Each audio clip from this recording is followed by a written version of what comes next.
Joe Mingri was just a regular guy until he woke up in another world in a body that wasn't his own. However, when he realizes he is trapped in a world of gods and magic, he finds a way to become overpowered so he can head home. The story begins with Joe Mingri waking up in a body that isn't his. He sees a gun and stumbles across a blood-stained room as a bullet hole in his head closes up. Terrifying memories flood his mind, all calling him Klein. And when he looks in a mirror, he realizes he's been transmigrated into another person's body. Meanwhile, detectives arrive at a crime scene with two casualties, Welch and Naya, who appear to have died from suicide. But the scene shows signs of a black magic ritual meant to summon an evil power. They immediately suspect Klein Moretti, a classmate who lives with his siblings after their parents died. Klein's memories return, and Joe Mingri pieces together his new identity as a citizen of Tingan City in the Lowen Kingdom and a history graduate fluent in ancient languages. He finds Klein's diary and discovers Welch had visited him about an ancient book written during the Fourth Epoch by the Antigonus family. He sees where Klein wrote that everyone will die, including himself, and hearing his sister Melissa starting to wake, he rushes to cover up the blood and gun. Melissa enters and notices Klein acting suspiciously, but dismisses it. Once she leaves the room, Klein cleans up the evidence and concludes he'll find answers once he recovers the ancient book, then remembers performing a luck ritual in his original world before he was transmigrated. Melissa serves breakfast and reminds him to buy groceries. After she leaves, Klein wonders why she didn't hear anything when he shot himself, then decides to try the luck ritual again so he can return home before things get dangerous. As Klein buys the groceries, he notes the sky's similarities to Earth and sees people playing a card game from Earth. He recalls that Emperor Roselle Gustav introduced it along with several other Earth inventions, concluding the Emperor must have also been isekai'd. As Klein is suddenly approached by a clown inviting him to a circus, he notices he is being stalked, so he picks up his pace. He enters a fortune teller's tent, where the stalker follows but gets deterred. Inside, Klein accepts a free divination and draws the Fool card, representing the beginning of all possibilities. Then he slips out before being spotted. Back home, Klein begins the luck ritual, but pain shoots through his body and his soul gets transported to a realm of gray fog. At the same time, a man and woman performing similar rituals are summoned to the gray fog realm, where they see Klein floating above them. The woman asks if he's the master of the divine realm, but Klein wonders what kind of divine realm has no shrine, and immediately, a giant shrine forms from the fog. Klein realizes he can materialize whatever he wants and creates a table.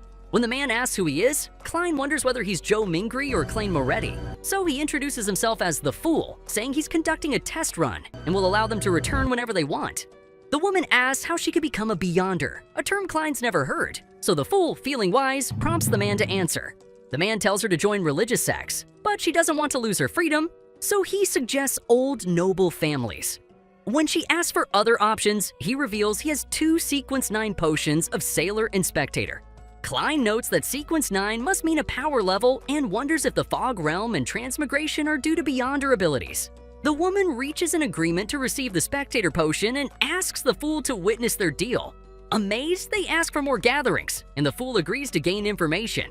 They decide on aliases, the woman picks Justice, and the man picks the Hanged Man. A knock on Klein's door affects him in the Fog Realm, so he ends the gathering and returns to his body, where he realizes detectives are at the door. The detectives, Leonard Mitchell and Dunn Smith, inform him about Welch and Naya's deaths, visibly shaking Klein up. No! Then Leonard spots Klein's diary and asks why he wrote that everyone will die, including himself, but Klein confesses he can't remember. Dunn asks about the missing gun from Welch's residence, which Klein points to, adding he woke from what looked like a suicide attempt.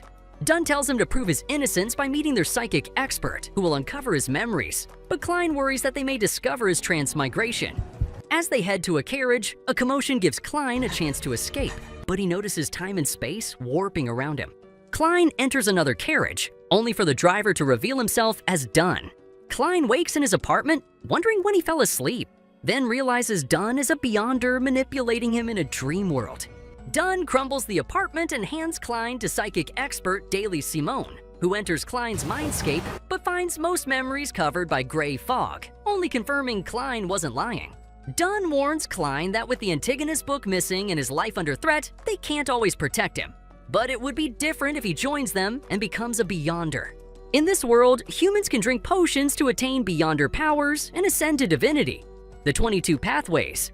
Each begin with sequence 9, the weakest level, and the lower the number. The closer Beyonders get to power rivaling the gods.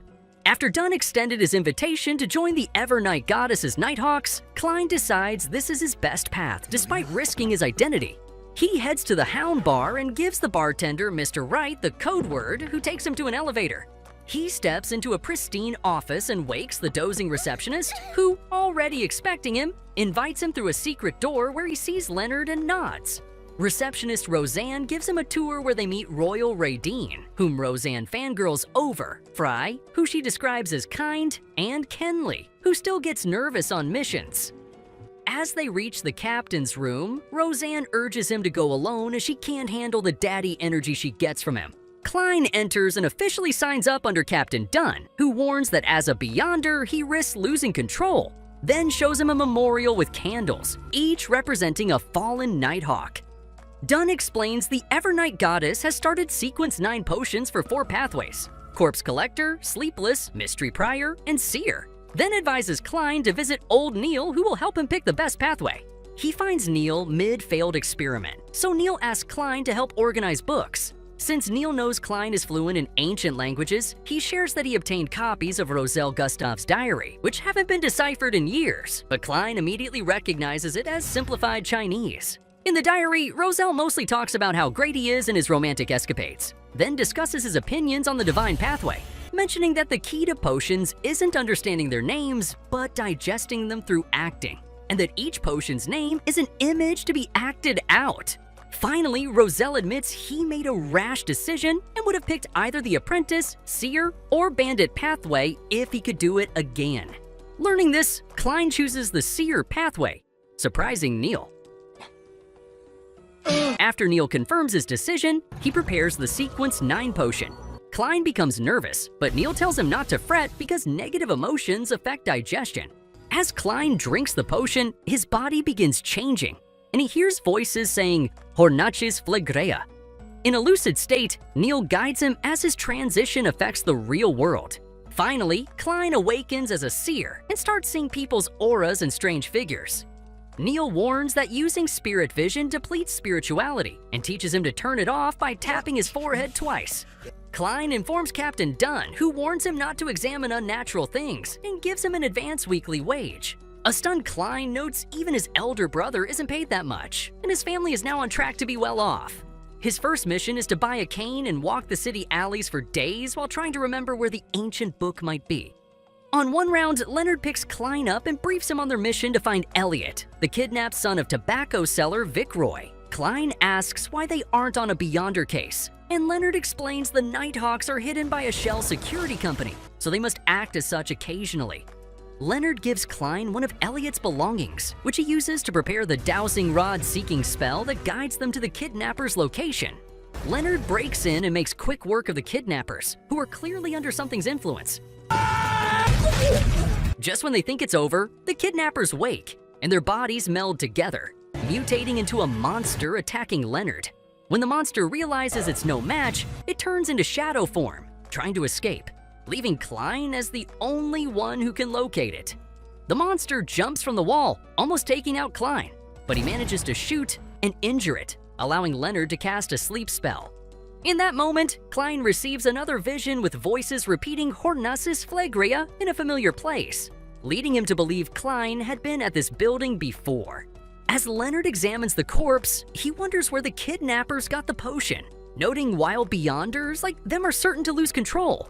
Leonard calls Klein lucky for seeing a berserk Beyonder on his first mission and congratulates him.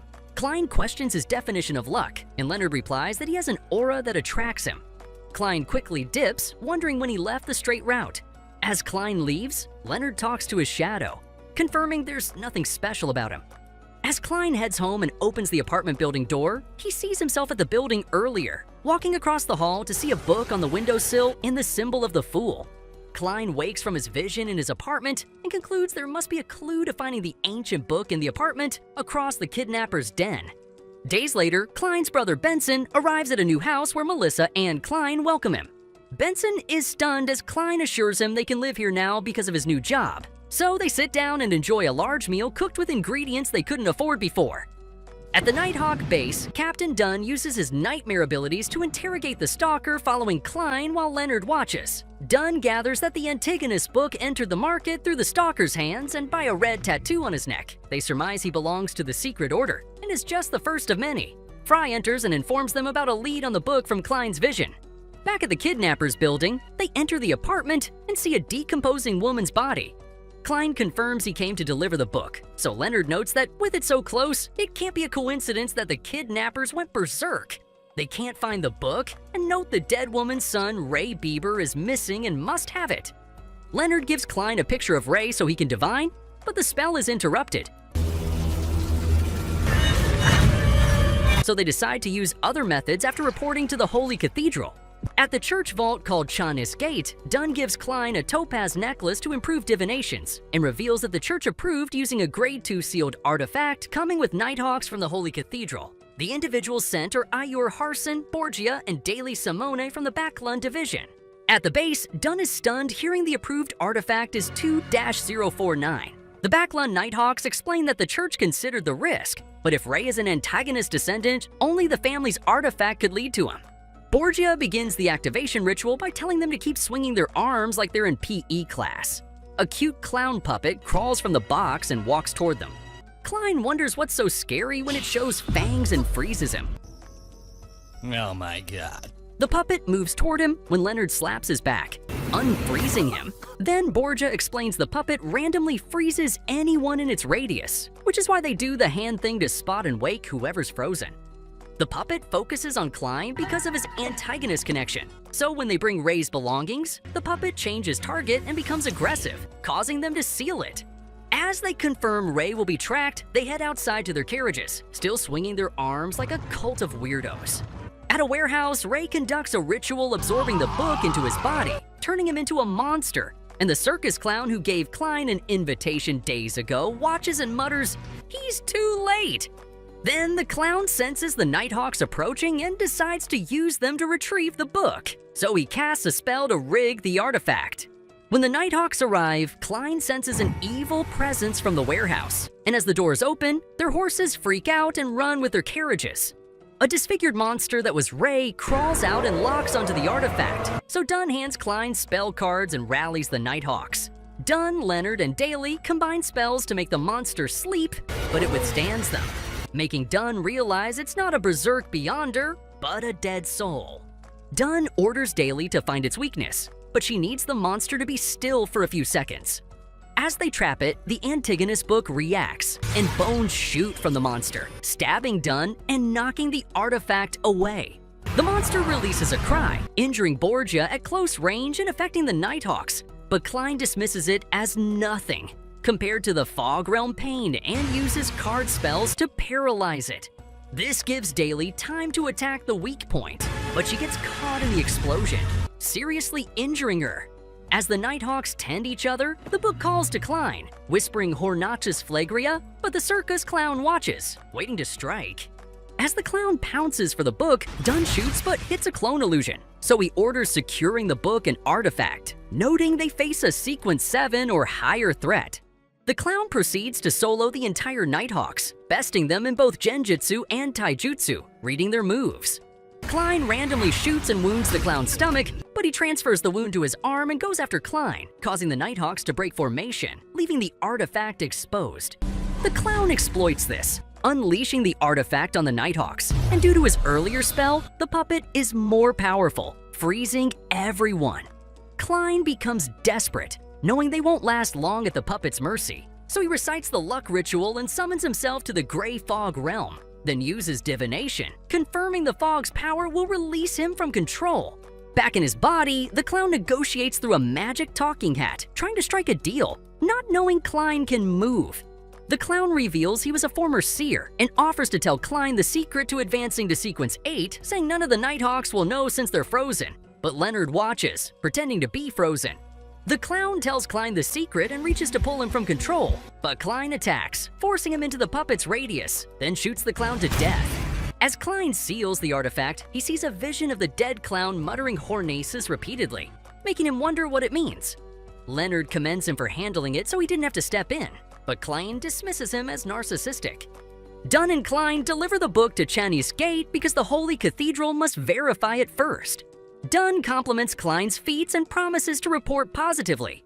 As they leave, Klein sees the clown's body and starts regretting, but Dunn assures him he saved many lives. Then Klein informs Dunn that Sequence 8 of the Seer Path is called Clown. Outside, the Backlund Nighthawks ask how Klein took out the Sequence 7 clown, and Klein lies that he probably escaped control due to the book, and Leonard adds that Klein grasped the opportunity to turn the tables. Klein feels his Seer potion digesting and wonders what catalyst speeds it, noting the next one is the Clown potion, then remembers all the Hornasis muttering and decides to visit his old professor.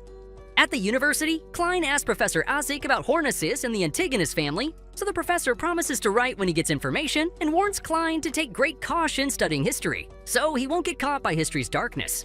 As Klein leaves, a giant skeleton emerges from the professor's shadow, revealing he's also a Beyonder. During a stormy night in a room filled with ritual items, a man is tormented by an entity he calls the Honorable One. He explains that no matter what the Aurora Order tried, the Antigonus book only acted normally to them, which is why they chose Welch and Naya as sacrificial lambs to uncover its secrets. The Honorable One answers that because his sacrifices died, the book is now with the Nighthawks, and keeping the Aurora Order alive only hinders the Master's return. As the Honorable One tortures him, the man begs that one sacrificial lamb, Klein Moretti, still lives and must have discovered something. So the Honorable One gives him his last chance. Klein visits Neil at the base, and Neil teaches him ritualistic magic. As he performs the ritual, Neil warns Klein never to communicate with the unknown, making Klein realize his luck ritual constantly seeks power from an unknown entity. Neil uses the ritual to ask the Evernight Goddess for cash to settle his 30-pound debt, surprising Klein, making Klein wonder where this information was when his family was dead broke. Outside, Neil explains the money will come naturally, then picks up a wallet and returns it to its rich owner, who rewards him with exactly 30 pounds. Klein recalls Roselle's diary mentioned Potion's key is digestion and acting, so he wonders if his constant seer ability in battle counts as acting. As he ponders, receptionist Angelica approaches with a flyer inviting him to the Divination Club. Inside, he accepts a divination, and they predict he won't make his destination soon. But there's long-term possibility, which he interprets as returning to Earth. Then he introduces himself as a seer and advises his diviner to see a doctor about his health. Klein pays to join and is introduced to member Elizabeth, then told their greatest diviner, Vincent, predicted his arrival. So he watches Vincent's class, where he sees him give a girl a gift that sets off Klein's seer instincts. Vincent invites him for a personal reading where he predicts Klein's hope to go home and struggles that almost cost his life. When Klein asks how to overcome struggles, Vincent tells him family and gatherings, which he interprets as his meetings with Justice and the Hanged Man in the Fog Realm. Back home, Klein thinks up ways to return. First, he considers finding the Clown potion and advancing as a Beyonder so he can control the fog and go home. Secondly, he wonders if he can modify the luck enhancement ritual to borrow the Grey Fog's powers. Outside his door, Melissa gives him a toy she made and reminds him about her friend's birthday party they need to attend as a family. On Monday at 3 o'clock, the Fool, Justice, and the Hanged Man gather at the Grey Fog Realm. But this time, Klein can see crests symbolizing their divine paths thanks to his seer abilities. He notices his crest looks like two incomplete symbols overlapping and wonders what it means when Justice announces she has 3 questions, offering rewards if answered. For the first question, Justice asks what she should do as a spectator Beyonder, and the Hanged Man offers to answer, telling her the spectator must observe with objectivity and grasp information from minute details. He starts informing her that potion power lies in understanding what the name represents when the Fool interrupts, saying it isn't about grasping or discovery, but digesting and acting. He explains the name is not only symbolism, but imagery, making it the key to digestion, making the Hanged Man extremely grateful. For the second question, she asks what happens if an animal drinks the potion, revealing her dog drank a portion, and the Hangman answers that if it didn't die or turn into a monster, it must become a Beyonder creature. Justice's final question is about Lowen's royalties' economic reforms, asking where to find skilled individuals to make reforms successful, and the Fool advises establishing a high-level exam for both nobles and commoners, called the Gaokao. For his reward, he asks them to retrieve Roselle's diary and perform ritualistic magic on Sunday, using the incantation of the luck ritual he modified to direct the Fog Realm's power at him. When they see the incantation's words are directed at him, they realize he must be an entity almost equal to the 7 Orthodox gods. On Sunday, Klein and his family get ready to attend Melissa's friend Selena's birthday party. At Selena's house, Melissa introduces her brothers to Selena and her sister Elizabeth, and Klein remembers both from the Divination Club. As Klein wonders if it's okay for Melissa to have friends with occult interests, he notices the Hanged Man begin his ritual. At the party, Elizabeth approaches Klein and reveals she knows his secret identity as a seer and that he's keeping it from Melissa, assuring him his secret is safe. But when Melissa sees them talking, she tells Klein that while she brought them hoping they'd find suitors, Elizabeth is only 16, so he should watch out for the FBI. Selena takes Melissa and Elizabeth to her room and shows off her divination mirror gift from Vincent, mentioning it contains high-tier magic-boosting divination accuracy. As Selena begins the ritual, Klein gets alerted by his seer abilities, and at that moment, Vincent rejoices because the mirror is actually a ritual altar, allowing him to reach Klein at the party. As the girls ask the mirror when they'll meet soulmates, Klein uses divination to determine an incoming threat that he may be unable to handle. With no time to call the Nighthawks, Klein immediately prepares materials to perform the ritual Neil taught him, seeking help from the Evernight goddess. Vincent begins possessing Selena's body, causing her to absorb the mirror, but Klein arrives in time to complete the ritual, repelling Vincent. But Vincent also borrows power from the Honored One and forces his way into Selena's body. Selena attacks Klein, tying him down with her hair and draining his life force. Vincent, speaking through Selena, asks what he learned from the Antigonus book while threatening Melissa's life. As Klein loses consciousness, he hears Justice begin her ritualistic prayer, which grants him Fog Realm power, releasing him from Selena's grasp and forcing Vincent away. Vincent sacrifices his arm for more power, but Klein restarts his ritual prayer to the Evernight goddess, finally banishing Vincent from Selena's body and destroying the mirror. Klein holds unconscious Melissa and determines to keep the mysticism world from his family. Meanwhile, Vincent realizes his failure and tries to run, but is caught and killed by an Aurora sect member. Mr. Z, Klein, and Dunn head to Vincent's apartment, finding him dead and examining the scene. They find incantations similar to the mirrors, concluding that he was the culprit. Klein reads the incantation and asks what entity the true creator is. But at that moment, Dunn is pulled into a divine realm where he faces a terrifying entity. In a grand opera, an old woman performs for survivors and families of the Alfalfa tragedy, a terrible incident at sea. Dunn joins Klein in the audience, and Klein asks why he isn't with Daly Simone. Dunn informs Klein that Miss Daly was sent to accompany the Antigonus book back to the Holy Cathedral.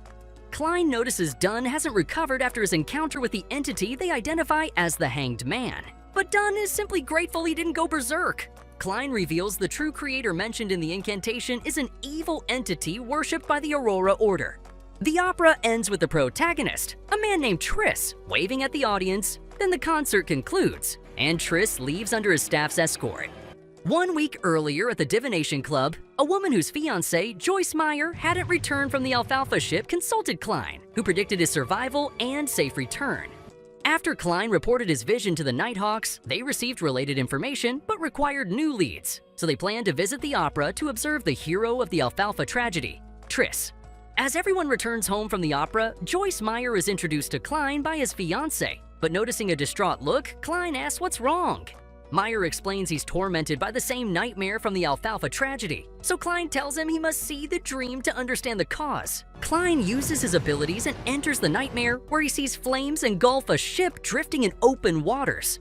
A man throws a youngling off the vessel before jumping into the sea himself, but Meyer catches and desperately holds onto the man's hand. Klein asks why he was trying to save a mutineer, and the man answers that he was the last surviving mutineer and just wanted answers. Klein notices the nightmare has been trying to show Joyce Meyer the actual culprit and briefly catches a glimpse of Triss.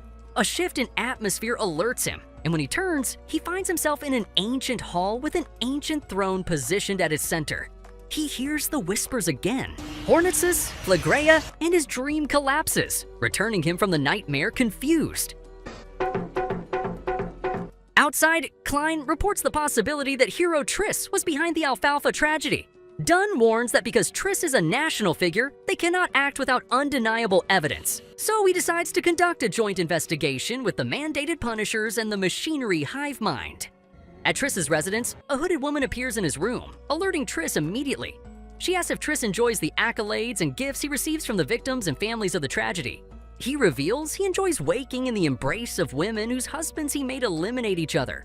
She tells him he has one more mission in Tingan City and hands him the Sequence 7 potion recipe called Witch. In the city, old Neil accompanies Klein to purchase materials to craft protective amulets for his siblings. Neil leads him into the Tingan underground market beneath the city, where there's a good selection of Beyonder materials. Suddenly, a man with high spiritual perception, known locally as Monster, rushes to Klein, muttering that Klein reeks of the stench of death before collapsing. Neil explains that this is a daily occurrence due to the man's unstable spiritual state. As they continue deeper, examining items and materials, Klein spots Triss moving between stalls. Klein and Neil follow cautiously, but several other individuals begin pursuing Triss as well, and realizing he's being hunted, Triss breaks into a sprint. A group of gunmen emerge from the crowd and opens fire, hitting Triss once before he vanishes into the shadows. Klein and Neil rush outside where Dunn is standing above the bodies of some joint investigation members. Dunn orders Klein to follow immediately and instructs Klein to use divination on the hat Triss left behind. He also reveals the joint investigation linked Triss to homicides, allowing them to profile him as a Sequence 8 instigator of the assassin pathway who used powers to incite violence on the Alfalfa. Dunn warns the assassin pathway involves the Demoness sect, an all-female echelon hell-bent on spreading disaster. Klein focuses and traces Triss's direction to a building. Dunn heads into the building as several girls are evacuated. One girl collapses into Klein, so he uses his seer abilities to check if she's alright, but can't see through her clothes. After searching, Dunn looks out the window and shakes his head, indicating Triss is no longer there.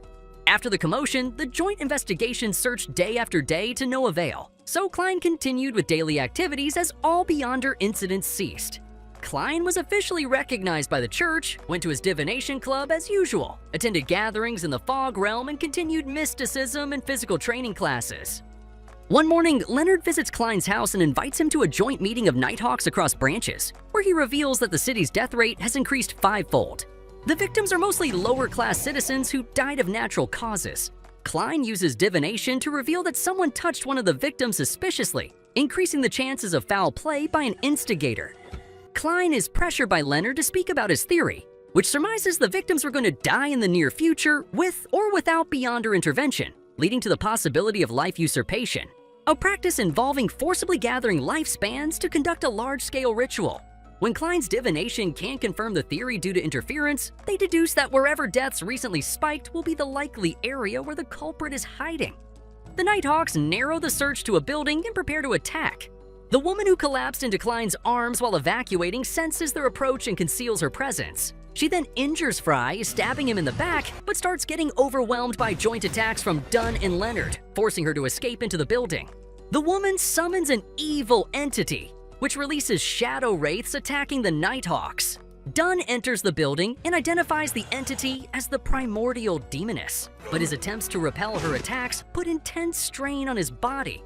The woman escapes outside and curses Leonard by piercing him with a thorny rose, but Leonard escapes its effect by pulling out a fingernail and wrapping it with his hair. Thinking she has eliminated Leonard with her witch's curse spell, she jumps over a bridge and vanishes into the river's reflection.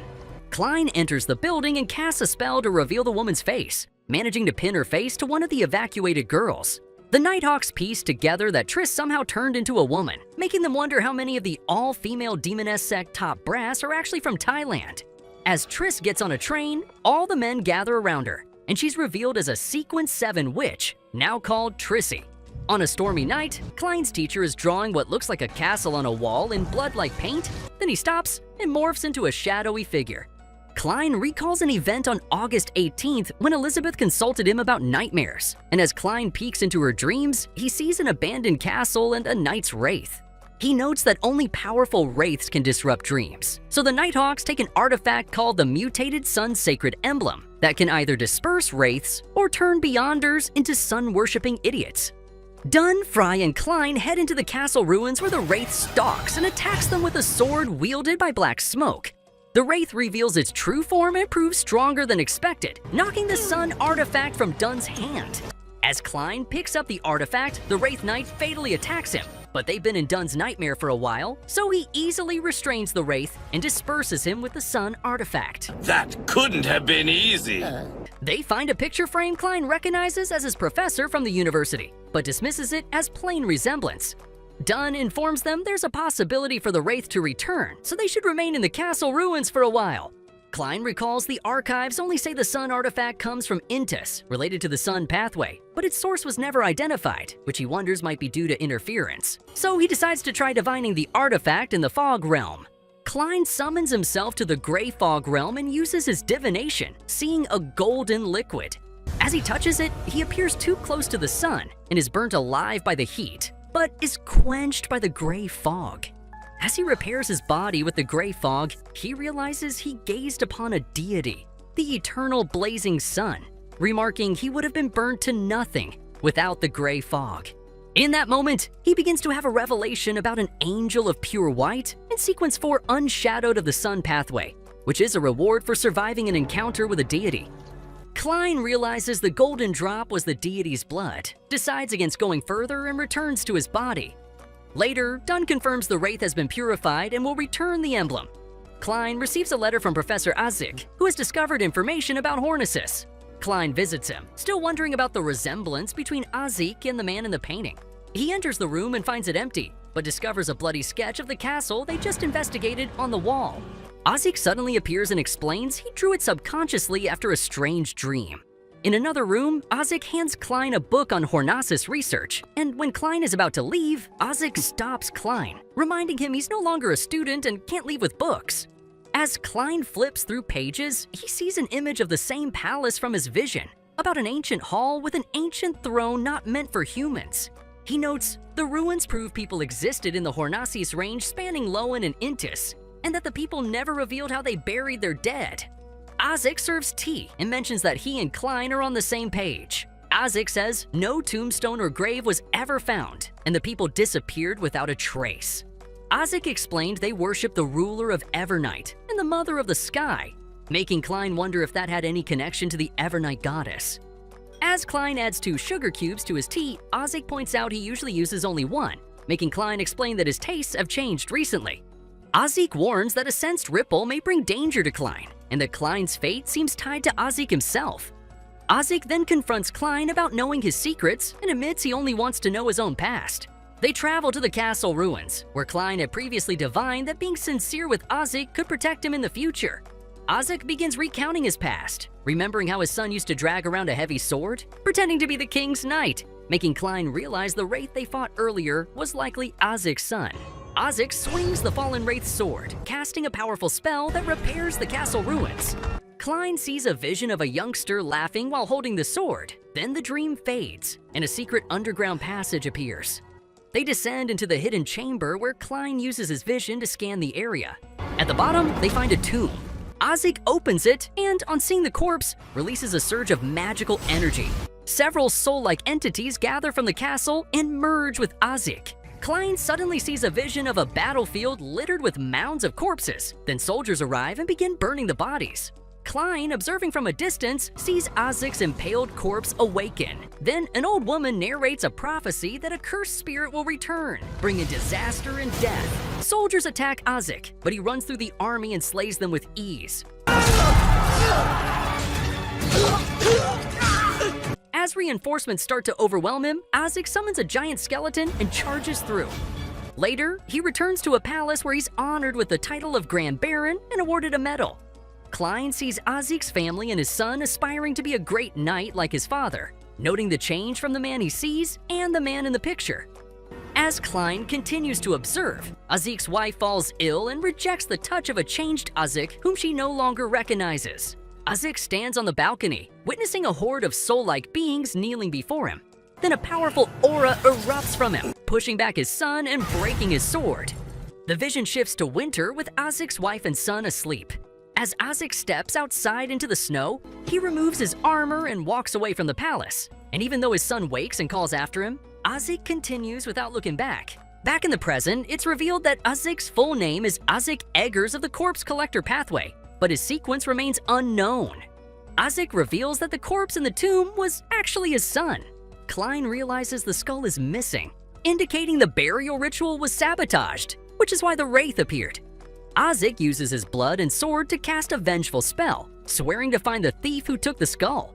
The spell unexpectedly attacks Klein, and Ozick pulls Klein into a strange realm filled with skulls.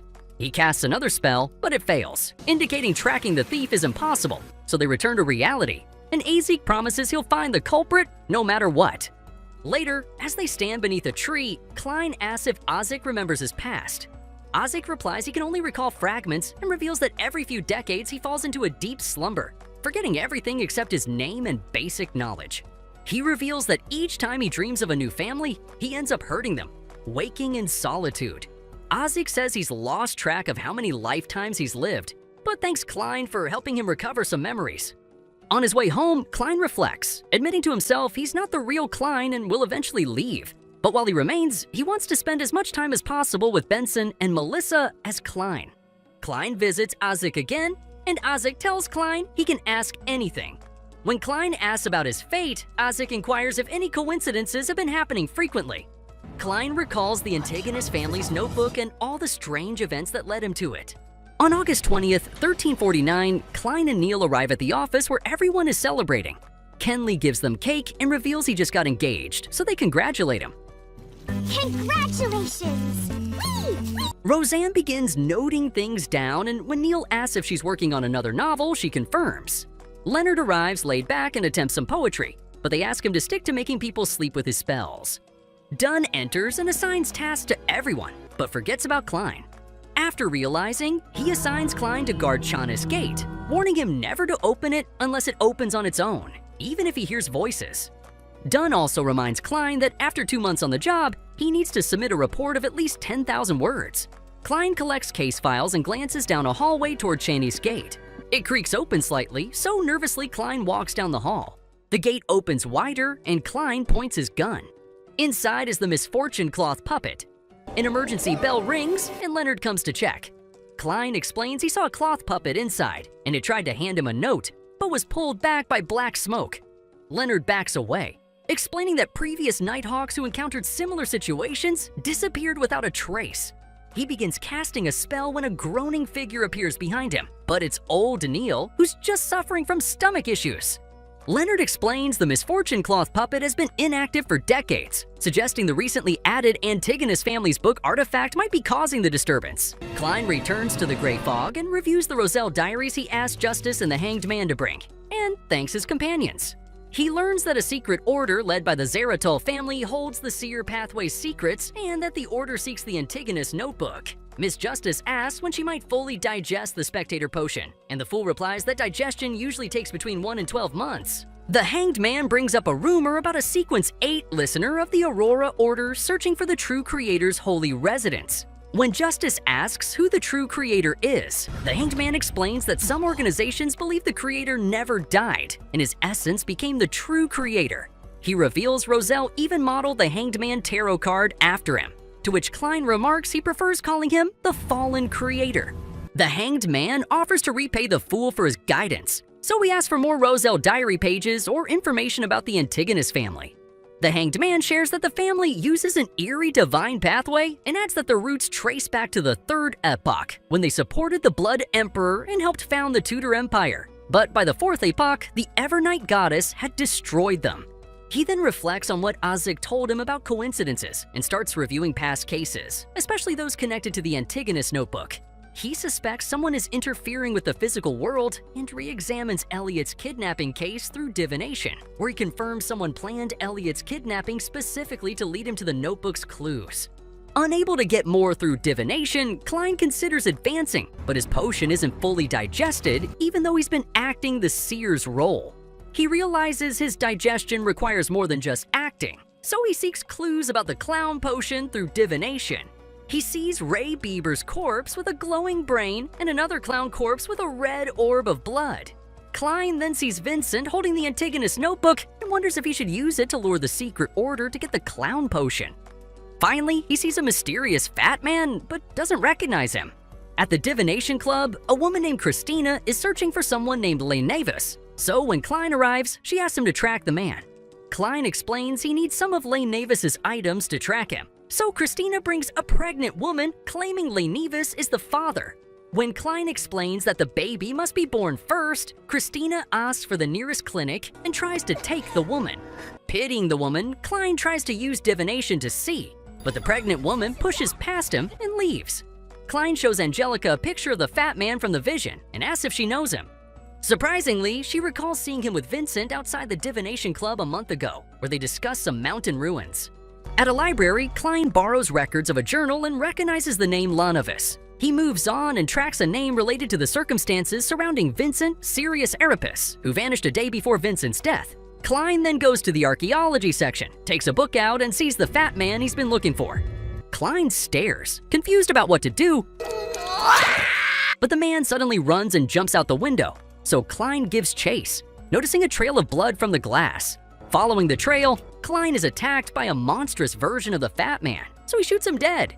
The man is revealed to be from the secret supplicant pathway, Sequence 9. Klein performs divination to obtain the clown potion recipe, but as he begins his vision, he's suddenly pulled into the true creator's realm and is jolted back when Dunn touches him. Dunn scolds Klein for rashly communicating with a berserk Beyonder's dead body. Leonard comments that Klein has seen more Beyonder incidents in a short time than anyone else and begins examining the fat man's body. Leonard finds an envelope on the body addressed to Mr. Z.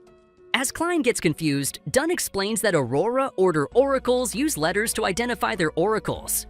The letter states Vincent and the fat man found only potion recipes for clown, seer, and apprentice in the Antagonist notebook, but nothing else. Klein informs them he luckily discovered the clown potion recipe, but got interrupted before finding out anything else. Dunn commends him, but reminds him that the recipe must be authenticated by the Holy Cathedral.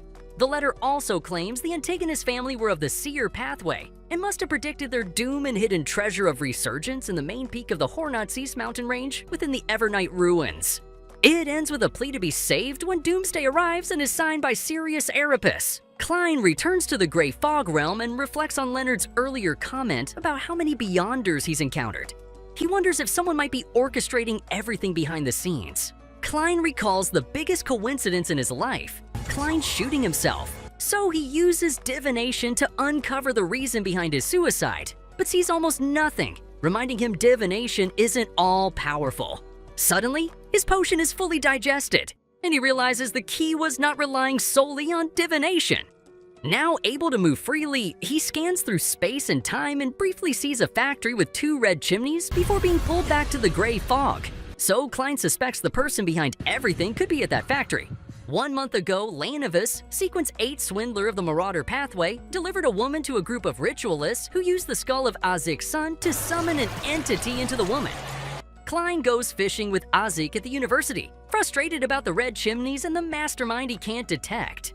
Even with the Grey Fog, he feels he needs the clown potion and some trump cards to reach the mastermind, as he only has his pistol and a few magical charms as weapons. He thinks about using the revelations from the mutated sun emblem to his advantage. Azik notices Klein's stress and advises him to relax, saying things sometimes fall into place when you least expect them. Klein asks for a favor and days later meets Justice and the Hanged Man. The Hanged Man has brought another Roselle diary page mentioning an unnamed island but providing no further clues. Justice reveals she met with a secret Beyonder group and can get more diary pages. But first, she wants information on other secret organizations. Klein doesn't answer because only the Hanged Man has some knowledge. The Hanged Man demands 1,000 pounds for the information, citing the danger involved. Klein is shocked. But Justice agrees, surprising both him and the Hanged Man. Klein considers asking for money, but remembers he's the fool and can't take money from his associates. The Hanged Man agrees to share information and reveals that over 100 secret organizations exist. The Secret Order, the Demoness Sect, and the Moses Ascetic Order are ancient, dating back to the 4th epoch. The Moses Ascetic Order, whose members follow the Mystery Prior Pathway Sequence 9 in worship knowledge, is the oldest. Once respected, it's now considered evil because knowledge itself came to life and became an evil god. New organizations of this epoch, like Rose School of Thought and the death-worshipping Numinous Episcopate, have also emerged, along with the Aurora Order, Element Dawn, and Psychology Alchemists. Justice thanks the Hanged Man, and the Fool concludes the meeting. Klein returns and wonders if the death-worshipping numinous Episcopate had anything to do with Ozick, and remembers he still has no report from Ozick about the favor he asked. He then hears news of a paranormal attack on the docks targeting Evernight Goddess followers. He rushes to read the newspaper, but his sister Melissa sees his gun. So he smooths it over by saying working for the police mandates it, even if symbolic. Klein reads the newspaper and sees that members of the Evernight sect were attacked with no casualties, as per the favor he asked from Ozick. At the Nighthawks, Old Neil and Havre, a Sequence 8 Sailor Pathway member of the Mandated Punishers, are drinking, and Klein joins them. They discuss the docks, and Klein learns the spirits involved are ancient from the 4th epoch, confirming that Ozick did it. Hav, an associate of Neil's, suggests Klein join the Mandated Punishers, but Neil chases him away. They then go to the captain, who assigns Neil, Leonard, and Kenley to investigate. Klein offers to go in Neil's place, and Neil readily agrees. However, when the captain says those over 50 years old will get double pay, Neil changes his mind and decides to go. Klein pitches how difficult the spirits are to handle and that they'll need the sealed artifact, the sun's sacred emblem. Klein convinces the reluctant captain to let him use the artifact, and they all head to the docks. Leonard suspects Klein is there to uncover his secrets, but Klein is focused on the mission. At the incident site, everyone questions if they are real exorcists, so Leonard shows them his ritual items to prove they're professionals. Many spirits attack, but instead of harming people, they just make them perform strange acts. The spirits recognize Klein and don't harm him at all. The sun's sacred emblem begins to work, and Klein gestures for the spirits to leave before they're affected. Leonard tells Klein to perform an exorcism to put the people at ease, so he and Neil instead perform a ridiculous dance to make it look like they are exorcising the spirits, and everyone falls for it. Suddenly, a carriage almost hits a girl, but Havre saves her. Klein realizes the girl is Lanevis's fiancé, the man Havre was tracking to expose his fraud. Klein asks Neil about his close friendship with Havre, and he explains they used to work and drink together while his wife, Celeste, would play piano for them before she died years ago. As they return to their boat at the docks to continue investigating, Leonard asks Klein to perform divination, since the victims seem unharmed. Klein sees no clear results, but he does see an inverted pyramid. Leonard explains the pyramid is a mausoleum built by those who believe they're descendants of Death, an evil being who allied with the primordial demoness. Klein realizes that if Ozick, who came back to life from the dead, is also a descendant of Death, then he must be wary of the mastermind who stole Ozick's son's skull. For the first shift of the night, Leonard and Kenley leave the sun's sacred emblem with Klein, giving him time to use it. Klein performs a ritual, hoping to complete the flaring sun charm he had a revelation about. As he performs the ritual, the weather outside changes and a sea monster appears and attacks a small boat, eating a man. The monster then attacks Klein's ship, but as Klein fires at it, the bullets stop midair, making him realize the monster is a berserk Beyonder. Leonard arrives and starts fighting the monster, revealing it must have been Sequence 8 Beyonder before going berserk, and they must eliminate it before it returns to the water. Klein passes the sun's sacred emblem to Kenley, and while Old Neil evacuates the people, getting injured from explosion debris. While Leonard struggles to fight the monster, Klein swings from a rope and accidentally kicks the monster off the ship. Neil catches it with a card sleep spell, and Leonard uses his power to trap it. Neil picks up Havre's alcohol flask from the monster, and they realize the monster is actually Have. Leonard prepares to end him, but Neil decides to do it himself, saying a final goodbye to his friend. Back at Neil's home, Neil plays the piano sadly, and Klein finds a photo of Neil, Havre, and their friends. Klein returns home, disturbed, and tries to understand how Havre could suddenly turn berserk without a warning sign. He looks at the 2 flaring sun charms he crafted and notes they may help him find the Antigonus notebook and the mastermind, but they can't stop a Beyonder from turning into a monster. He remembers the captain saying many Nighthawks die after turning into monsters and wonders if it will also be his fate. Klein assures himself there must be a solution, perhaps through strong self-control and power. So he concludes it's time to reveal the acting method to his teammates in advance to the clown sequence himself. After witnessing Havre turn into a monster, Klein decides to reveal the acting method to his companions, hoping to prevent them from suffering the same fate. While Klein is writing notes to explain the acting method clearly to his teammates, he suddenly senses something strange. Instinctively, he draws his revolver and a spirit slips into his room. But as he aims at it, he hears a familiar voice saying it's Daly. Daly, in her spirit form, explains Dunn told her about Klein's application to advance to Sequence 8, and she knows Klein has discovered the acting method. Klein tries to deny it, but Daly presses further, noting no one digests a potion in just 2 months without either the acting method or contact with some evil entity. Klein calmly replies that he found out by the grace of the Evernight goddess. Daly is satisfied Klein has decided to be cooperative, but is jealous it took her 2 years to digest her potion and 2 months for him. Klein asks Daly if the information is being concealed because even though the Evernight Church is from the Third Epoch, none of the lower-ranking Nighthawks know about the method. Daly reveals she couldn't even tell Dunn because she was bound by oath to secrecy. Daly then urges Klein to quickly share the method with his team because his quick progress must have alerted the church, and they must have already sent an investigator. The next day, Klein gathers his team and reveals the truth, explaining that to advance, one must act according to the potion's name and pathway, allowing digestion to proceed faster. Old Neil feels deep regret, saying he wishes he had known years ago. Almost immediately, Roseanne announces the arrival of the church investigator, who turns out to be Deacon Sesamir, a Sequence 5 sleepless pathway, one of the 3 Red Glove elites. Dunn is shocked that the Deacon, who is on par with Sequence 4 demigods, is personally assessing a Sequence 8 candidate. Sesamir leads Klein into an interrogation chamber and restrains him, using his immense power to probe Klein's spirit and check for ties to any evil god. Though Klein is tormented by this interrogation, he passes the test, and Sesamir declares Klein is permitted to advance. Sesamir brings out a holy artifact and makes the Nighthawks swear never to reveal the acting method to outsiders under threat of divine punishment.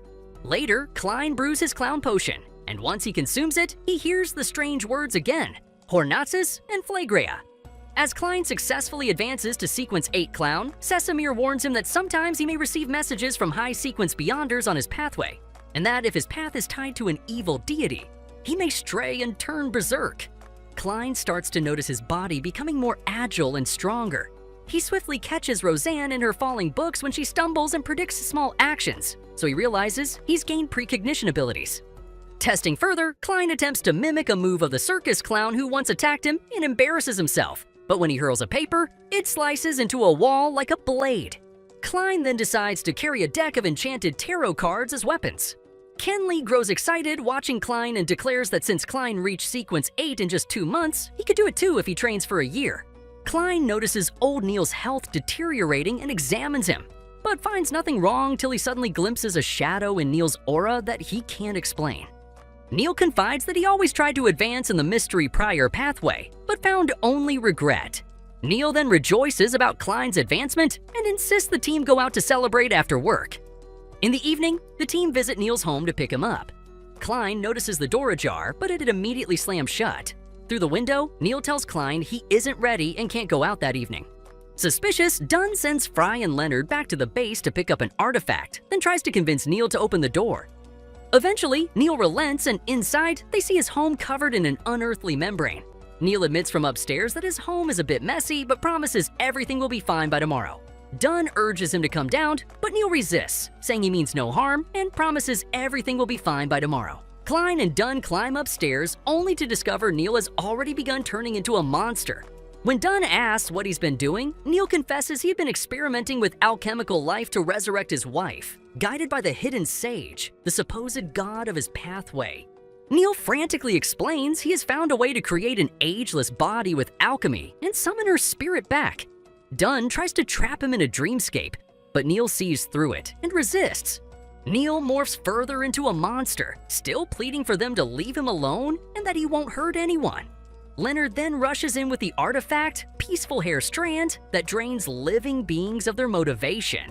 Using it, they calm Neil, who realizes with despair that he has already transformed into a monster. Tears well in their eyes as Neil pleads with each of them. He begs. He only wants to try to save his wife, swearing he would leave peacefully and never harm anyone. Duty-bound, Dunn raises his gun and shoots Neil, ending his suffering. Klein discovers the alchemical life formula among Neil's notes, which reveals Neil had used a large amount of his own blood as an ingredient instead of harming others, leading to his health's decline. Together, they bury Neil and pray for his soul. I pray that all my friends will become born-again Christian. And as the ceremony ends, Klein sees a vision of Neil reunited with his wife in the afterlife.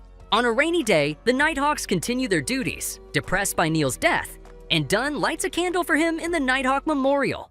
Klein goes to Neil's office and is haunted by memories. Then he sees Neil's copy of Emperor Rosel's diary. Rosanen appears at the door with a letter from Professor Azik, which reveals that Azik has left Tingjin and is heading to Baklund. He mentions the pyramid mausoleum Klein told him about seems familiar, but he can't place it, so he hopes to regain more memories in Baklund. He also mentions the criminal activity related to his son's grave robbers has subsided because of his presence in the city, and hopes his departure will cause them to resurface. Klein then finds a small charm whistle encased in the envelope. As he sees Dunn approaching, he tucks the letter away and quickly returns to reading the diary when he spots a wanted poster. Dunn enters and asks Klein what he's doing, and Klein shows Dunn the poster and asks about it. Dunn explains it's a poster for an archbishop named Ince Zangwill who went mad 3 years ago and escaped with sealed artifact 008. Klein asks about the artifact, and Dunn explains that lower-ranking members are not allowed to know about such high-level artifacts. Dunn explains that the only public information is that it's a quill that needs no ink. Dunn informs him that sealed artifacts are mostly created from items that Berserk Beyonders leave behind, then gives him the deck of enchanted tarot card weapons he requested. Dunn then tells him that as a Sequence 8, he needs to understand more about the spirit world, so he reveals that every night, Klein's spiritual tutor, Sequence 6 spirit guide Miss Daly Simone, will visit to help him. Back home, Melissa excitedly greets Klein, noting his mood has improved. Klein tells them he's a full-fledged police officer now and has received a raise. Then he notices Benson has started studying, as he doesn't want to be stuck in a low-paying job forever. Klein goes to his room and casts a spiritual wall spell to ensure privacy. He takes out the whistle Azik gave him and reads that the whistle is meant to summon a little messenger to help him. When he blows it, no sound comes out, but then a giant skeleton appears, terrifying Klein, but he remembers the skeleton from Azik's memories. Suddenly, he notices Daly Simone's spirit form approaching and quickly disappears. Daly enters and explains she's now a Sequence 6 spirit guide and will be his new tutor. Daly says she will teach him how to summon a messenger and a communication skill that uses ritualistic magic to delve into the subconscious and retrieve answers. She begins her lesson, but hours later, as Klein starts to reach his limit, he freaks out when he sees Dunn watching him from outside his window. Daly calms Klein, reminding him it's just the nightmare ability, and reminds the captain they have a date. Then Dunn informs Klein they have an important mission. They head to the Green Hill Mental Asylum, where a man named Ludwig Eugene, a Sequence 7 psychiatrist of the Spectator Pathway, has been captured. He was living as a normal citizen until he suddenly started going berserk, exposing his powers. Dunn explains he can't use his nightmare abilities since his mind is now a jumbled mess, so Klein must use spirit communication to enter his mind. As Klein prepares, Ludwig looks at him and starts asking about the cake Elle promised him, confusing Klein. Ludwig continues to rave about his stolen cake, eventually breaking his chains and attacking Klein, so he uses his tarot cards to bind Ludwig with chains. Ludwig breaks free again, so Dunn uses his nightmare ability to hold him in place. Klein then performs his ritual, allowing him to enter Ludwig's spirit to communicate. In the spirit world, Klein manifests as a clown and learns that the realm overlaps with the real world and holds the past, present, and future. Klein then uses abilities similar to the circus clown to communicate with Ludwig, asking about his identity. Ludwig replies he is Ludwig Hood Eugene and a psychological alchemist. Then Klein asks him what the psychological alchemists are doing in Tingjin, but Ludwig doesn't reply.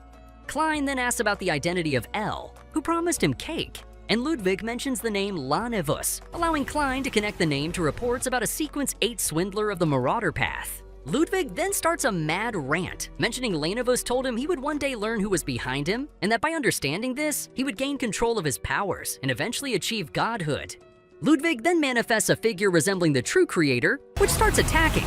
As the True Creator's hand almost grasps Klein, he escapes to reality, and Dunn shoots a rampaging Ludwig. After Klein explains what he saw, Dunn realizes the Aurora Order and the psychological alchemists are working together. They connect this to the letter they retrieved from Sirius Erebus about the Doomsday and their plan to sacrifice the city to help their master. Since Lanevus is closely tied to all this, they agree to investigate Lanevus further. Dunn and Klein head to a mansion to investigate a lead on a mayoral candidate named John Maynard. At the mansion, a woman named Mary slaps Sharon, a socialite and the widow of Baron Coy. Mary accuses Sharon of being a witch and a murderer, but Sharon just keeps silent. Dunn then explains the politics to Klein and points to Sharon's stepson, who is the new Baron. Mary, wife of John Maynard, still mad with rage, is about to attack Sharon, but is stopped by Tingen City Mayor Dennis, who reveals he had sent Sharon to John Maynard last night and asked Mary to take up her issue with him. At the Nighthawk base, Fry explains an investigation report to Dunn and Klein. He tells them that Mary's husband, John Maynard, died the previous night and the last person to see him was Sharon. He also explains investigations rule out homicide and Beyonder activity. However, Klein believes this case is connected to Beyonders because he found out Lonivus leases a company belonging to John Maynard for his shady activity. He explains it's too much of a coincidence for their investigation target to suddenly die. Klein enters the Grey Fog realm and uses divination to find that John Maynard is indeed linked to Beyonders. But when he tries to divine more about Sharon, he receives interference, leading him to believe she's either a Beyonder or connected to the Mastermind. In the City of Silver, an injured warrior kneels before a shrine and prays to a deity, but Klein, who is in the Fog realm with Justice and the Hanged Man, can hear the prayer. Justice informs the fool that the Gaokao, which he recommended, has been approved by her family. The Hanged Man asks the fool if the holy residence of the true creator that the Aurora Order has been searching for is the legendary Forsaken Land of the Gods, but the fool firmly replies he doesn't need to know now, scaring him. The Hanged Man then asks Justice to help him find one of the 7 Admiral pirates, Vice Admiral Hurricane Kilangos, for an appropriate reward, since the pirate is currently in Backland. The fool hears the prayer again and decides to pay attention, and he hears the ancient language of Jotun. So he summons the injured warrior, Derek Berg, to the Grey Fog realm. Derek Berg appears before 3 giant figures and asks if they are deities, but the fool replies that he isn't. Then the 3 of them introduce themselves by their aliases. Then, the fool sends him a deck of tarot cards to choose an alias, and he selects the Sun. Klein, Dunn, and Fry observe a council hall meeting where Tingen City socialites hold a hearing regarding John's death. The mayor, Dennis, expresses his sorrow, while some people demand that Sharon be hanged, believing she murdered John. However, the mayor denies this, declaring John died of a heart attack, but it's revealed that the mayor and Mary are under Sharon's spell. The mayor then proposes to unite the 2 major parties, and when party members object, police officers, also under her spell, immediately arrest them. Soon the entire hall begins to cheer for the unification, as half of them are already under her spell. Sharon leaves with the mayor, and Klein manages to get a strand of Sharon's hair, which he uses to begin tracking her. Meanwhile, at Sharon's house, other Nighthawks, including Dunn, are investigating in her absence to find evidence.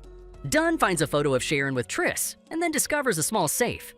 As Klein tracks Sharon's carriage, she senses him and interferes with his magic. Sharon enters a building and meets her mistress, and it's revealed that Sharon is a Sequence 6 pleasure witch from the Demoness sect. The mistress praises Sharon's work in the city parliament, and Sharon notes how easy it is to turn them into puppets through pleasure, and promises to offer her the entire Tingen in 2 days. The mistress suddenly kicks her, annoyed because John Maynard's incident could have jeopardized the Demoness sect's plans. She's revealed as the Saintess of White and warns Sharon not to make another mistake. Klein enters Sharon's house and also finds the small safe and a hidden compartment inside. He finds a photo of a man who looks exactly like Sharon, making him wonder if she was also a man like Triss. He then uses divination to uncover a shrine behind the walls, and at the end of the shrine, he sees a statue of the primordial demoness. Sharon enters the house and senses something is off, so she heads towards the curtains and pulls them back, revealing a terrified Klein. An hour earlier, Klein is at his home, realizing Sharon knew he was tracking her, so he needs to be more careful. He recalls Daily Simone's teaching on how to summon a messenger. Then he performs the luck ritual and summons the fool as a spirit from the Grey Fog realm. Back at Sharon's house, she can't see Klein behind the curtains because he's in his summoned spirit form. Klein informs Dunn about the Demoness sect's god, and Dunn goes to request a sealed artifact from the Chanis Gate to take care of the Demoness sect. Klein follows Dunn into the Chanis Gate and is astonished by the artifacts inside. A keeper retrieves the sealed artifact for them, a spirit medium mirror, a grade 3 artifact that is especially dangerous for members of the Demoness sect, as even a small piece can turn them to dust. As they head to Sharon's house to capture her, Dunn tells Klein and Kenley to enter Sharon's room and seal her with the mirror while he traps her in his dream world from a distance. They enter her room and almost manage to seal her with the mirror when a magical wand takes her place, which attacks Kenley and injures him. Klein realizes that Sharon was never under Dunn's control and everything they saw was an illusion. And they could have sealed her. Kenley tries to seal her again, but she switches places with the mirror, causing Kenley to see himself and start getting tormented by a spirit from the mirror. Sharon then attacks Klein, asking if he was the one who broke into her house, but she's impressed that a Sequence 8 Beyonder was able to fool her. Klein uses slumber charms to put Sharon to sleep, then breaks free from her control using his gray fog and fires at her, but she evades it. Klein then sees Kenley with his heart pulled out of his body, so Klein angrily shoots at Sharon while trying to seal her with the mirror, and a stray bullet from Klein grazes the statue, injuring Sharon. Dunn realizes something is wrong inside. As Klein begins to focus his attacks on the statue, Sharon saves the statue and attacks Klein again, slowly freezing his body. She then announces it's time for the continent to return to its true order. She tells him to swear his loyalty to their god in exchange for his life, and as she approaches Klein, Dunn attacks her, forcing her to shield herself in her webs, leading to a vicious battle between them. As they continue to fight, Klein uses precognition to predict her next move. Then he finds an opening and throws the mirror at her, which begins to seal her. Sharon tries to save herself using her statue, but Klein shoots and destroys it. Devastated by what happened to Kenley, Klein angrily empties his cartridge on Sharon. Dunn holds a funeral for Kenley's spirit, and they both say a prayer for him. As Klein gathers everything and comes back to find Dunn, he sees the captain drinking the blood from Kenley's corpse. Klein is terrified upon seeing Dunn, so he hides, wondering if the captain is going berserk. Dunn approaches Klein, then asks him to examine Sharon's body using spirit channeling. Klein observes the captain seems perfectly normal and is about to dismiss what he saw as an illusion when he notices something is indeed missing from Kenley's body. At Kenley's funeral, the Nighthawks mourn Kenley's death with Roseanne weeping intensely, especially because Kenley just got engaged. Still disturbed by what Dunn did to Kenley's body, Klein ponders the possibility that Kenley died because of the spirit medium mirror artifact that Dunn had recommended. Dunn informs Royal Redean that Klein's spirit channeling suggests the Demoness sect might be allied with the Aurora Order, and that Lanevus's case is connected to the city's impending doomsday, so he urges Royal to investigate. Klein returns home distressed by Dunn's actions, so he writes to Azik and Daily Simone to inquire about Dunn's condition. Klein enters the gray fog world and attempts to divine the abnormality with Dunn, but it fails. So he then tries to divine if Dunn's abnormality poses a threat to him, as divining about oneself is much simpler. And then he discovers Dunn's abnormality is highly dangerous to him. Suddenly, Azik's skeleton appears and hands Klein a letter from Azik. The letter explains that what Klein describes is reminiscent of vampires and mutants, and that while natural vampires vanished long ago, he recalls a sequence in a certain pathway called vampire. But for mutants, rumors suggest normal humans who become corrupted and cursed can transform into monsters under specific conditions. Azik explains that even though it's all speculation, Dunn is clearly dangerous, and Klein must be careful. Dunn contacts Klein, informing him Leonard has found Lanevus's house and needs his assistance. Klein goes to Lanevus's house, and Leonard explains he found it because the information Klein got from Ludwig helped establish a connection between Lanevus and Sirius. So Leonard investigated Sirius's contacts until an old man identified Lanevus from a photo, leading him to the house. Klein uses his powers to find a secret compartment containing a letter, but the letter congratulates the reader, saying they're qualified to participate in Lanevus's death and life game. It reads that since the factories have inflicted much suffering on their people, he has placed a bomb in the center of Tingen that grows stronger with time. Klein and Leonard rush to the Nighthawks headquarters, and Leonard expresses his surprise at a bomb that grows in power over time, suggesting it's linked to some evil ritual that constantly gains power. Klein agrees, speculating that the people suffering might be empowering the bomb. Klein recalls an image from Ludwig's mind, suspecting the bomb is there, but unsure of the location. Suddenly, Megose, the pregnant woman whom Lanevus duped, arrives, and when asked what she's doing there, she replies she just felt compelled to come.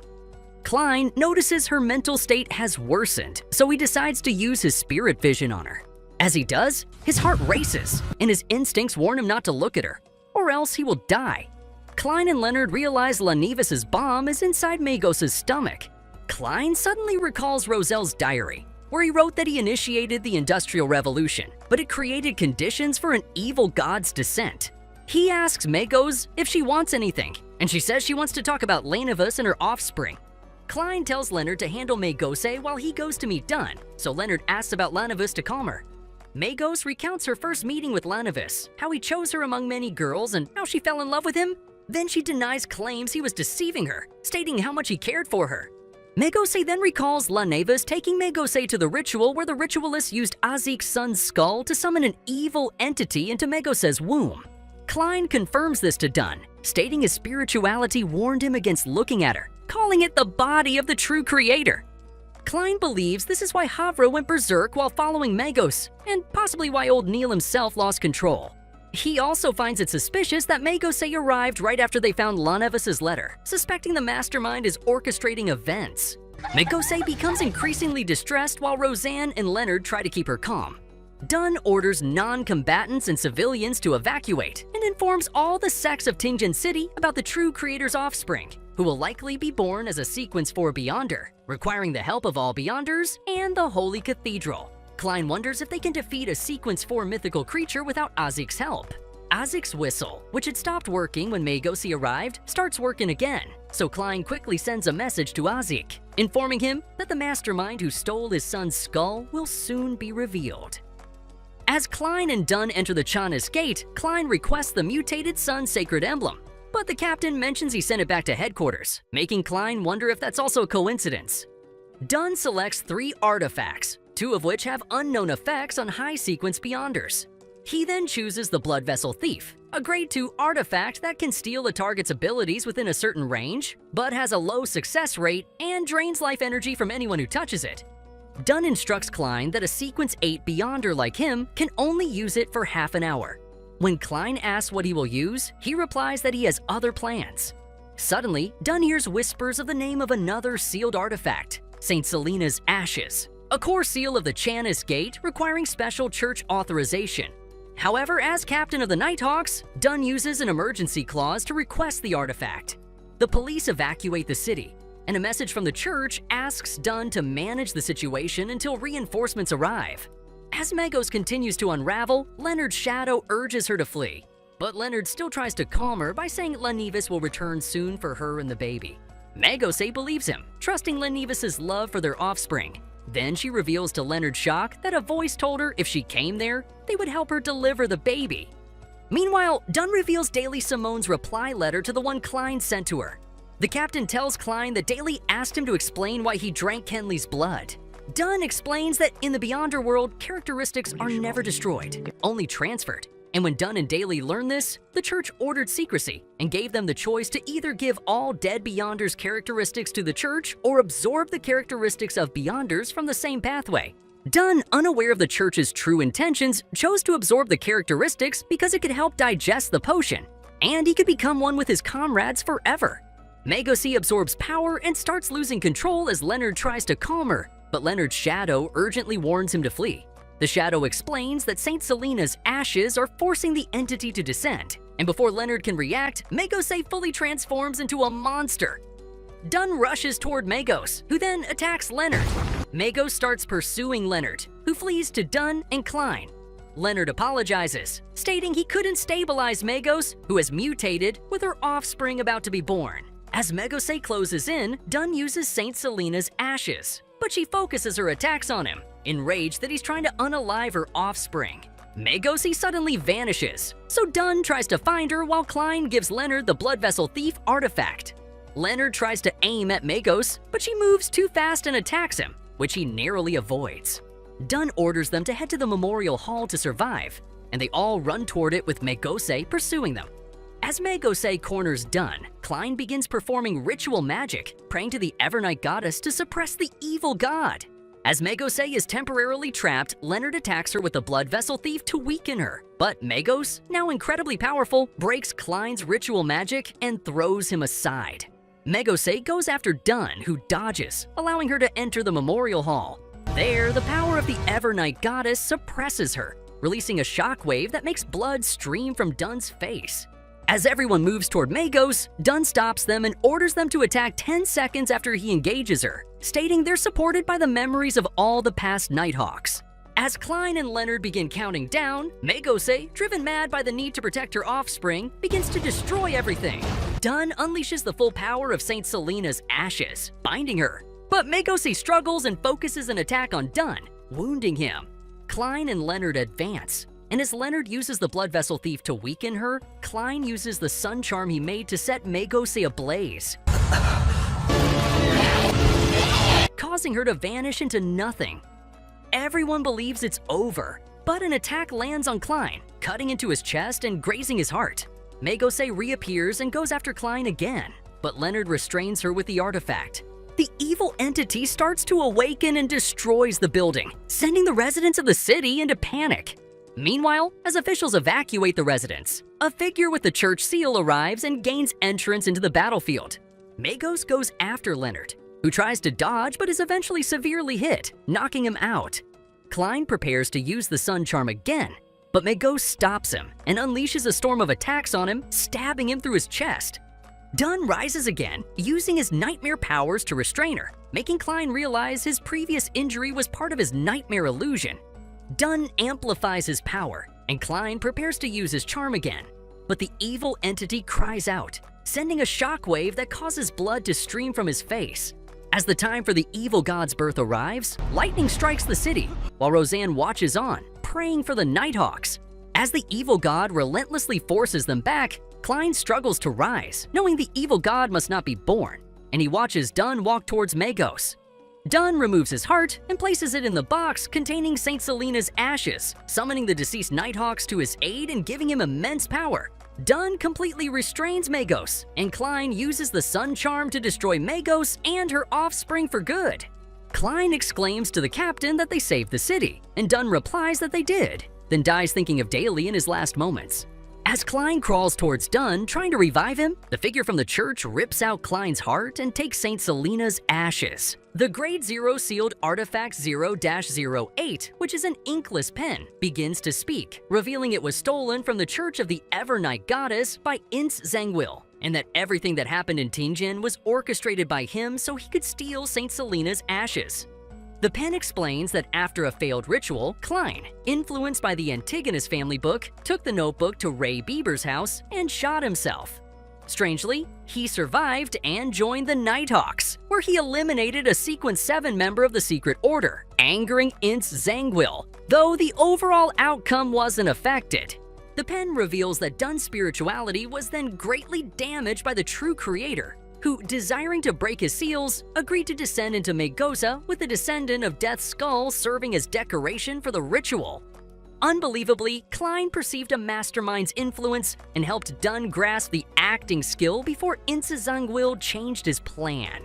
The final shock is that when Kenley died, Dunn absorbed his characteristics, disrupting the digestion process and accidentally bringing out Saint Selena's ashes. Capitalizing on this, Ince Zangwill ultimately unalived Klein, whose presence had become a thorn in his side. He consumed Saint Selena's ashes, successfully transforming from a Death Pathway Sequence 5 Gatekeeper to the Evernight Pathway Sequence 4 Nightwatcher, becoming a demigod. The pen ends that Tingen is now safe, unaware of how close they were to disaster. Leonard is hospitalized, and a woman from the church tells him they know the real culprit and the Red Gloves are after him. Leonard wants to pursue the culprit and asks about joining the Red Gloves. At Klein's home, Benson and Melissa, not knowing anything, assure each other that Klein won't be caught up in the commotion since he's a history consultant. But Leonard arrives and breaks the news to Melissa. At the graveyard, Daly Simone and Klein's family mourn their lost ones. Azik watches from afar, regretting not arriving in time and vowing to find the culprit. Leonard lights candles for his comrades at the destroyed memorial. Back at the graveyard, voices start whispering, Hornesis. Then gray fog emerges from Klein's grave. Klein appears in the realm with the ancient hall and ancient throne. Then he goes to the gray fog realm and regenerates his heart. Klein restores his shrine, which had collapsed in his absence, and then he questions his current nature, wondering if he's an evil spirit seeking revenge.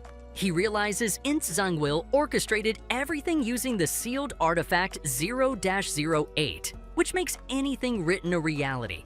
He believes there must be a loophole and recalls that Ince Zangwill's goal was to acquire St. Selena's ashes, so he targeted Dunn.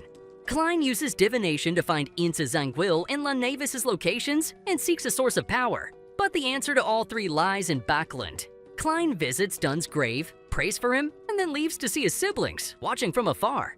As Benson and Melissa go shopping, magic flowers bloom around them. And Klein, disguised as a clown, appears and offers them flowers. Then Klein arrives at a hotel in Backland, the capital of the Lowen Kingdom, and gives his name as Sherlock Moriarty. That's the end of today's video. If you stayed until now, let me know in the comments if you think Klein can defeat Ince Zangwill. Leave a like and subscribe to the channel if you want me to post more videos like this. Don't forget to check out the next video, it might just be your best anime recap.